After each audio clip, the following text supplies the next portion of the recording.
Hello বন্ধুরা, চলে গেছিলাম এই যে আমার এক বোন শ্রাবন্তী, ওর সাথে আমরা একসাথে কাজ করেছি। তো ওর জন্মদিনে চলে গেছিলাম, খুব মজা করেছি। এবার ও কেকটা কাটছে, এখানে সব প্রিপারেশান করেছে, ও নিজেই সব কিছু করেছে, ও আর ওর ভাই, মা, বাড়ির লোকজন মিলে। তো দুখানা কেক আনা হয়েছে, আর সবাই ওকে গামলা বলে ডাকে বলে ওর কেকেতেও গামলা বলেই লেখা হয়েছে। ওটা আর কি মজা করি। তো চলো ওর সাথে কেকটা কেটে নিই, আর ওকে উইশ করি যাতে ওর আগামী দিনগুলো অনেক ভালো হোক, সবসময় ও ভালো থাকুক, সুখে থাকুক, ওর সারাটা জীবন আনন্দে কাটুক। তো এই যে কেকটা কাটছে, এদিকে আমরা সবাই দাঁড়িয়ে রয়েছি, আমি আর আগে আরেকজন আমাদের সাথে কাজ করতো ঝুম্পা, সবাই মিলে এখানে রয়েছি।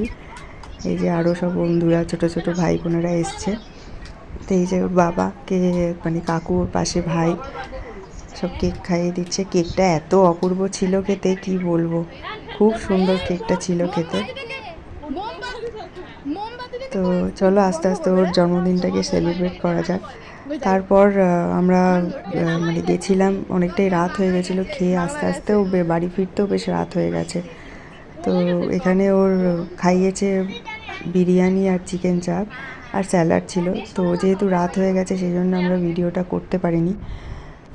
তো ঠিক আছে, দুজনে মিলে আমরা খেয়ে দিয়ে বেশ আনন্দ করে চলে এসেছি।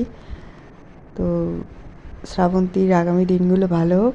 হ্যাপি বার্থডে শ্রাবন্তী, খুব ভালো থাক, সুখে থাক, আর সবাই মিলে আনন্দ করেছি। তো ঠিক আছে, চলো ততক্ষণের জন্য ও ভালো থাকুক, সুস্থ থাকুক, এইটাই কামনা করি। আর তোমরাও ভালো থেকো, সুস্থ থেকো। টাটা।